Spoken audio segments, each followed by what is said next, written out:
hoy día Alejandro Toledo, que ya está con un pie en el Perú, en Lima. Él ha dicho que la justicia en el Perú es peor que la de Irán y China. Entonces, yo le quería preguntar, ¿cuáles son los estándares de justicia internacionales que tiene el Perú ahora en una especie de ranking, en alguna especie de, digamos, de ponderado, para que estos señores, tanto uno que es prófugo, que está, digamos, en Estados Unidos, que es Toledo, como un presidente de un país vecino, denosten tanto de la justicia peruana, uno para el caso de Pedro Castillo y el otro para su propio caso? Bueno, en el caso de Toledo debemos entender que en realidad es un argumento de defensa que está tratando de utilizar con el propósito de que no sea traído aquí a Perú. Él ha sido presidente del Perú. Él es parte de esta organización judicial y por lo tanto él no puede quejarse de lo que nos ha dejado a todos los peruanos después de su gobierno como presidente de la República. Entonces, lo que en realidad es nada más que argumentos de defensa que utiliza de un lado o de otro lado. Recordarán ustedes que hace años atrás no reconocía a Saraí, ni siquiera la mencionaba, y entonces después, cuando fue obligado, recién tuvo que hacer un reconocimiento. Entonces, la palabra de Alejandro Toledo hay que entenderla así, como un argumento desesperado con el propósito de no llegar a nuestro país. En cuanto a estándares, verá usted y verán ustedes que viene siendo procesado en Estados Unidos. Y nadie se puede quejar que el Poder Judicial en Estados Unidos, la organización judicial en Estados Unidos, tenga un estándar que no sea garantista. Le ha permitido estar casi 3 años demorando el proceso de extradición, aún con una sentencia firme. E inclusive le han ordenado ahora que se presente el viernes, pero él podría pedir una nueva reconsideración o formular una apelación o algún otro tipo de recursos que permite la ley de Estados Unidos, porque ese es un país muy garantista y permite muchísimos recursos. Ahora, doctor, solamente quiero anotar ahí un punto, porque el abogado de Pedro Castillo, Roberto Su, aquí en el Perú, está diciendo que efectivamente sí se va a entregar el día viernes. Y ahora, también lo que ha dicho y informado es que sufriría, de Toledo, perdón, sufriría de cáncer y que toma de 7 a 13 pastillas diarias. Y ahora también lo que dijo el abogado de Toledo es que en lo que se va a conocer a partir de ahora va a ser una defensa donde se va a demostrar que él no recibió ni un solo dólar, ni un solo sol, sobre todo te acuerdas del dinero de Maiman, y que dejó escrito en su declaración diciendo, ¿no?, con puntos y detalles, y que es el sustento pues fundamental de la fiscalía, y que lamentablemente pues ya no está con nosotros, y no va a poder corroborar y no poder entrar en ese careo. Pero aquí ya hay un pronunciamiento por parte de la defensa del señor de Alejandro Toledo. Se va a entregar, incluso dice que va a comenzar a defenderse con todos los argumentos que tienen, legales. Entonces, y ahora hay otro tema, otro componente, la salud. Claro, ahora tú no crees, Carmen, y con eso también comentar con el doctor Bazán, que esto de la salud es cantado para que no vaya a la cárcel, sino lo lleve a un hospital. Es otro argumento de defensa. Sí, claro. Porque lo resuelto ya por las Cortes de Estados Unidos simplemente tienen que ejecutarse. Es más, la parte administrativa, el equivalente a la Cancillería de Perú en Estados Unidos, ha autorizado ya que traigan a Toledo aquí a Perú, la extradición. Entonces el argumento de que está enfermo o no va a variar su situación jurídica. Sí. En todo caso, simplemente la va a demorar porque van a decir que se revise en verdad qué tanto está para que pueda ser debidamente atendido, y después otra vez estaremos en el plano de que lo envían a Perú. Entonces, como decía hace un momento, en Estados Unidos hay muchísimos argumentos que se pueden plantear. Y para terminar la idea, si Estados Unidos está ordenando que venga a Perú, ¿qué podría quejarse Toledo respecto de la ley peruana? Estados Unidos ha revisado cuál es el proceso que le corresponde aplicar, es la ley peruana. ¿Cuál es el tribunal que tiene que encargarse de juzgarlo? El tribunal peruano. El estándar del tribunal peruano, porque ese también fue un argumento de defensa de Toledo, ¿es suficiente para garantizar que tenga un debido proceso? Sí, es suficiente. Entonces, ¿qué más hay que decir? Son solamente argumentos que están tratando de demorar más su llegada a Perú. Pero en todo caso, lo que se ha hecho, doctor, y me hago la pregunta, porque cuando hablamos también con especialistas, apuntan que ya es este tramo final, que sería inminente la extradición, bien sabemos, ¿no? Usted lo ha dicho, el símil de los Departamentos de Estado de los Estados Unidos, el símil de Cancillería, pues ya dio luz verde, solamente se estaría dilatando. Entonces, como es tan garantista también la justicia norteamericana, pero debe tener un límite. Exacto, a eso voy. ¿A dónde? ¿Cuándo está el límite? Es decir, ¿podría nuevamente tener otro recurso, otra reconsideración para el día viernes? Mire usted, en Estados Unidos hace años atrás ha habido juicios en los cuales se condenaron a muerte a algunas personas por haber cometido delitos atroces. ¿Y cuánto se han demorado en condenarlo y en ejecutar la sentencia? 15 o 20 años, porque todos los meses y todos los años podían plantear sus recursos de revisión, aporte de nuevas pruebas, nuevo sentido, nuevo análisis de las testimoniales, etcétera.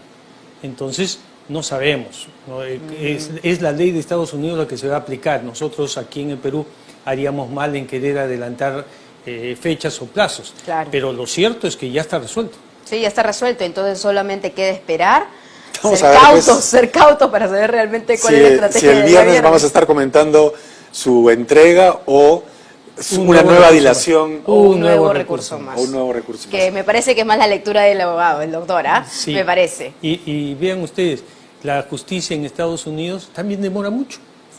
O sea, nuestros procesos aquí en el Perú demoran mucho más de lo que debería ser, pero también demora mucho. Bueno, doctor, hay otros temas también que tienen que ver con la justicia. El tema, por ejemplo, del sicariato. Este individuo que asesinó al sereno de Surco, se tiene entendido por declaraciones de prensa, que ya había cometido un delito similar y había sido puesto a disposición de la justicia y la justicia lo había soltado. Entonces estamos viendo que hay todo un problema con el tema del sicariato, de los sicarios venezolanos básicamente, y que también ha llevado a un problema conexo que es un problema que tiene que ver con, digamos, la migración, ¿no es cierto? Entonces, ¿cómo usted analiza esa situación? Bien, cuando vienen los venezolanos a Perú, que ha sido 1 millón o de repente un poco más, ellos vienen a formar parte de la sociedad peruana, pero traen sus costumbres, las buenas costumbres, pero también las malas costumbres. Aquí no podíamos pensar que los delincuentes se enfrenten a balazos y maten como mataron al sereno.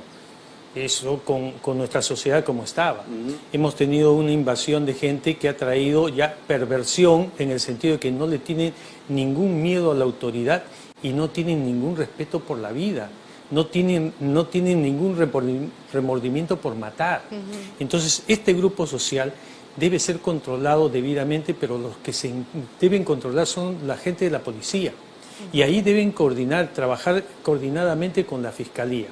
¿Por qué le dan libertad a estos señores? Porque en el momento que se hace la investigación en la policía, algo queda pendiente dentro del trámite de la formulación de los cargos, de las denuncias. Y entonces cuando recibe el fiscal y se lo pasa al juez, el juez dice, no le tomaron la declaración a él en presencia de su abogado. Listo, con eso se anuló y se va a la calle. O no se le practicó el examen médico legal correspondiente, y se va a la calle. Algo falta dentro del proceso. Entonces hay que afinar ese trato entre la Fiscalía, ese entendimiento entre la Fiscalía y la Policía, para que cuando llegue a manos de la Fiscalía tenga todos los elementos completos. Y cuando se lo presenten al juez, el juez no tenga más que, aplicando la ley, ordenar su detención. Es muy importante eso, pero sin lugar a dudas me parece que también interrogante en estos momentos que se hacen nuestros televidentes y también oyentes es si es viable la participación o incluir a las fuerzas militares en las calles para poder tratar de frenar esta delincuencia, esta inseguridad ciudadana. ¿Usted tiene algún tipo de comentario al respecto? Sí, el papel de la Fuerza Armada es otro. El papel de la Fuerza Armada es la defensa contra el enemigo exterior. Y contra el enemigo exterior entonces no hay que preguntarle si está haciendo bien o está haciendo mal. ¿Qué hace usted aquí en la noche? Se le mete un balazo y ya está. Ese es el papel de la Fuerza Armada y no se lo podemos cambiar, porque si no, no podrían defender nuestras fronteras y defendernos de invasores, enemigos que ha sucedido en el pasado, en los últimos años no tanto, pero sí hemos tenido nuestros conflictos, digamos, con Ecuador y anteriormente. Entonces, el militar está preparado para la guerra. Y si bien es cierto, esto es una guerra contra la delincuencia, pero esto es una guerra civil y dentro del país. Lo que hay que hacer es reforzar el trabajo de la policía, reclutar más policías y ponerlos a trabajar en lo que deben y saben hacer, perseguir a la delincuencia. Pero están mostrando mucha tolerancia. Y es que la gente aquí en el Perú, con los últimos hechos que ha sucedido, ha atacado mucho a la policía también. Los ha desacreditado. Los policías tienen miedo de dispararle a un delincuente, porque al final termina el policía preso. Entonces, tenemos que retomar los valores y el sentido correcto de la función y el uso de armas de parte de la policía y de parte de las Fuerzas Armadas. El Colegio de Abogados de Lima dentro de poco va a organizar así un curso para que todos los ciudadanos puedan saber cuándo la policía está usando bien las armas y cuándo lo está usando mal. Igualmente para el ejército, cuándo ellos están usando bien y cuándo están usando mal las armas. Esos 8 soldados que murieron en el río helados tenían armas y podían defenderse y debieron defenderse, pero por miedo a ser denunciados y presos después no se defendieron y murieron. Eso no es admisible, eso no es admisible en ninguna sociedad, ni en Estados Unidos, ni en Europa, ni en China, ni en Rusia. Si en Estados Unidos se le acerca, y vieron ustedes lo que pasó cuando atacaron el Capitolio, se le enfrentaban, el otro puso el arma directamente y si no obedecía le disparaba. Así es, eso Ahora, es cierto. doctor, usted está mencionando a la policía, pero con mayor razón entonces el caso de que hoy día se pretende armar a los serenos, porque si los policías tienen miedo de enfrentarse con sus armas letales a los delincuentes, ¿qué miedo no tendrán los serenos también de ser acusados con las pretendidas armas no letales, el gas pimienta, la pistola eléctrica o lo que sea, contra los mismos delincuentes? Es decir, el asunto de ser enjuiciados por abuso de autoridad o por lo que sea, también va en el caso del serenazgo. Sí, pero por supuesto. Sí. Mire, si le dan armas no letales y el otro está con arma letal, el sereno sigue en desventaja. Porque el otro, ustedes lo han visto en el video, simplemente se acercó el sereno y el otro le disparó. Entonces, con gas pimienta o con lo que fuera, simplemente no es suficiente. La preparación del sereno es para no mantener el orden público persiguiendo a la delincuencia, sino para avisar y ser la voz o la campana que haga sonar para que los policías intervengan. Ese es el papel. Así es, un papel de descubrimiento y denuncia, acompañamiento. Monitoreo. Así, nada más que ese es el papel. Claro. Y no los pueden meter sin la preparación necesaria a efectuar un papel de confrontación en el cual llevan las de perder. Bueno, doctor César Bazán, decano del Colegio de Abogados de Lima, le agradecemos mucho su presencia en el programa.